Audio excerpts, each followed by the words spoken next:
What's up, everybody? It's your boy Tolo's back with some Madden gameplay. Before I get into it, I just want to tell you guys, check out icyapparel.com. I always put in my videos. I haven't talked about it in a little while, but this is my merchandise. This is my sister's clothing line. Please, go check it out if you guys like it. Sweatshirts, sweatpants, t-shirts, whatever it is. If you want to be iced out.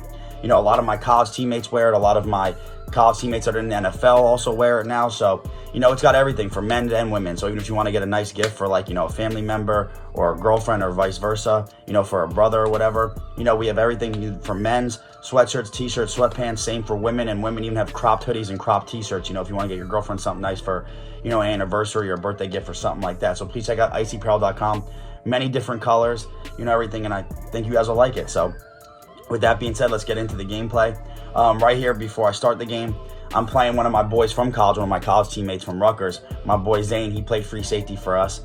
And, he's a really good player. So right here, I'm bringing you guys. I always play him. I have a Madden group chat with some of my friends, and they're all competitive too. Like, they've joined range tournaments before and have beaten some of the top players in the tournament or on, on the leaderboards.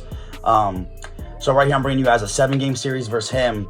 So first team to 4 wins, just like a basketball series. And then we play again, which you guys will see after I bring you guys these games. And we play 3-game series now between us of all of our friends. So first team to 2 wins, just to make it interesting, because anything could happen in one game where it could be fluky. So you want to make sure you have your fair share of chances for your bragging rights. You know what I'm saying?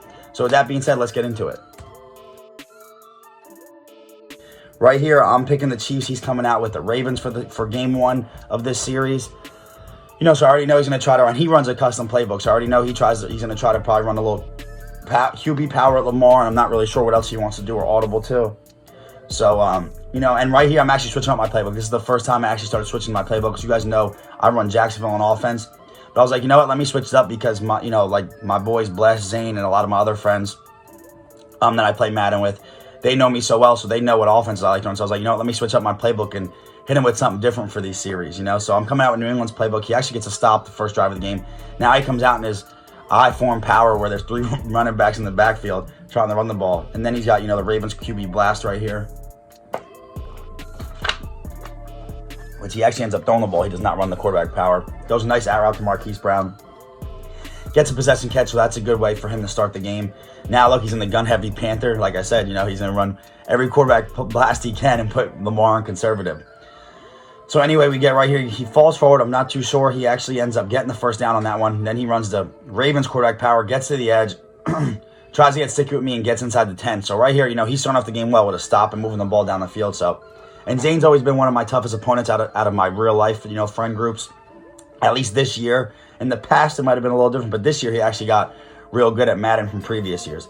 So he tries to roll out right here with Lamar. We're able to tackle him to the 4-yard line. So now, 2 more stops. I think he's going to go for it. You see me spying my safety's quarterback blast. Just running. We get a nice tackle right here with Jordan Lucas to the 2-yard line. So he's actually no huddle, and I wasn't expecting him to no huddle, but, I'm going to run the same defense and just try to. I'm actually going to run commit. If he passed the ball, he got a ran commit. Somehow don't get it. And we're lucky right here. We could have had him down, but we actually go for the strip, and we get the strip. So that was huge. So either way, I think he would have been short, but we actually stripped him into the end zone and recovered it. So right here, just take my check down to David Wells. Now we're going into the second quarter of this game. Right here, I want to see if I can hit with that, little cover 2 or cover 4 beater. And I actually get Tyreek Hill over the top right here, and we rack catch it for a touchdown right here. So it was like, you run the post a little cover 4 and cover 3 beater if you could roll out the right way. So I just wanted to hit him with it. He wasn't expecting it, so we were able to go up 7-0, which was huge. And the funny thing is, I feel like Zane definitely knew that was coming, but I just caught him off guard with his user, because normally he's always user in my D post. He hates when I run stuff like that. So.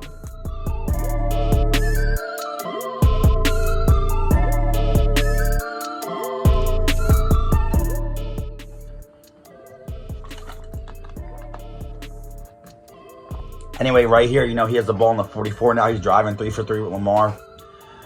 As you guys can see, when he comes out in gun-heavy Panther, I'm putting double spies on the field, trying to have my safeties come down to fit the run. But he's still moving the ball pretty well right now. Granted, I think I have a good defense with this. I try to send my guy. He actually just ends up rolling around the right way and gets down with Lamar. He has 8 rushes for 60 yards, so he's actually doing a real good job. So right here, I'm just trying to make a lot of different adjustments. Put my guy safety in that spy, my outside corner to the deep third. Right here, it says check down, though. That was a smart play by him.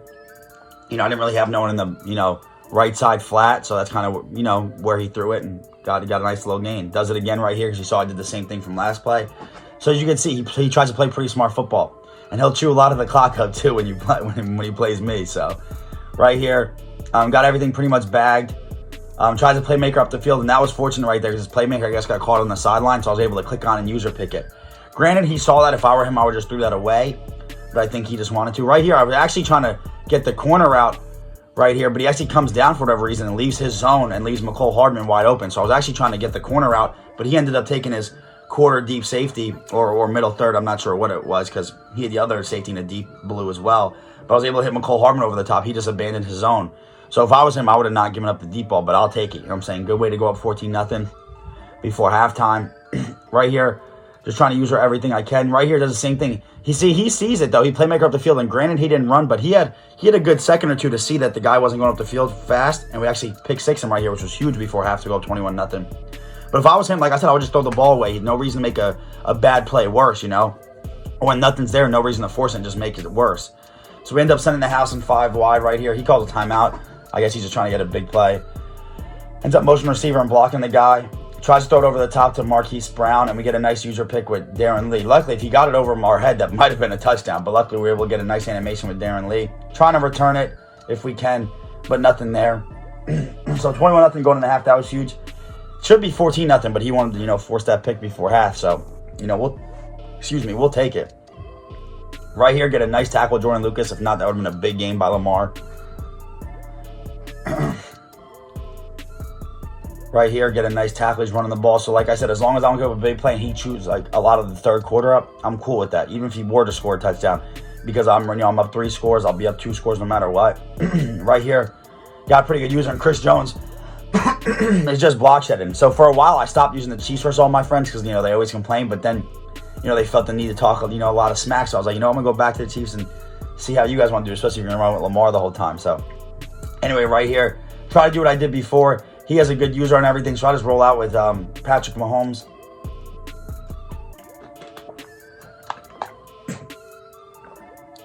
So right here, able to try to throw it to A. The resisted pressure, so it was inaccurate. Couldn't really get nothing. Had X open. I probably actually could have passed it down and Tyreek Hill, but luckily we get the first down with Damian Williams right here just for a yard. Right here, I'm trying to hit him over the top with McCole Hardman, but Marlon Humphreys really stayed with him, so I kind of was just locked on him for too long, so I just ended up throwing the ball away. Right here, I see him coming open, so I try to just get him over the top. A nice possession catch animation for a touchdown. So that was huge, you know. Marlon Humphreys really was right there, but McCole Hardman's speed was just able to break him off. And that's why I was able to score right there. So now, 2 minutes left in the third. He's no huddling, 28-0. Like I said, sometimes you don't realize how big plays are. Like, granted, I'd be up 21-0 anyway. But if he never threw that pick before half, it's 21-0. You know, maybe he has a chance or maybe he plays different. You know, it's always got to be careful. But at the same time, like, you know, you see he's only 7 of 12 for like 45 yards passing. So we're boxing the pass pretty well. And, you know, he kind of doesn't want to just, I guess, quarterback blast the whole time because, you know, it chew a lot of clock up. So he knows that that's, you know, not beneficial when you're down. It's more of like a close game or when you have the lead, you know, quarterback blast. So just running the ball and chewing clock. It's been a nice slant over the middle to Mark Andrews. Right here, you know, I'm still trying to send the house. Or not send the house, excuse me, just run the 1-4-6 because he's running. I actually put Tyrann Mathieu in a spy right here, so instead of blitzing, see if he tries to roll around. He just kind of doesn't put, no one's really open. Throws the ball away. Smart decision by him because he didn't have nothing. No reason to force another interception. So right here, I'm actually was blitzing Keith Reaser, and then I was like, you know, I'm gonna back up, just blitz one and user him to try to make it look like I'm blitzing two to maybe, you know, mess him up and throw something quick that he doesn't want to. Right here, I end up blitzing both. He actually throws a nice slant and gets a first down. So he's actually, even though I'm sending tough blitzes versus the 5 wide, he's actually getting the ball out quick and making the right reads pretty quick. So right here, I try to use her the left side now, and you see that caught him off guard, so I was able to get the blitz in and get a sack. And he knows versus 5 wide, like normally versus my friends, I wouldn't run the 1-4-6 as we get a nice fumble right there with Daniel Sorensen. I normally wouldn't run the 1-4-6 against my friends as he ends up conceding right here. So that was a good game to Zane. But like I was saying, I wouldn't normally run the 1-4-6 against my friends, but sometimes they want to talk, you know, a lot of smacks. I want to make sure we put them out early because I don't want to pull out all the cards. I want to, you know me, I like, for the most part, you guys see my videos, I like to try to play real football, especially when it comes against my friends. But people in the comment section, we all know it's Madden, so you kind of gotta, it's never gonna be real, to what real life is like. But if you talk a lot of smack, I might open up the all the cards on you. But good game to Zane. So I'm 1-0. I'll be bringing you guys game 2 shortly. Stay tuned. Please subscribe if you have not, and please drop a like on the video, and I'll catch you on the next gameplay.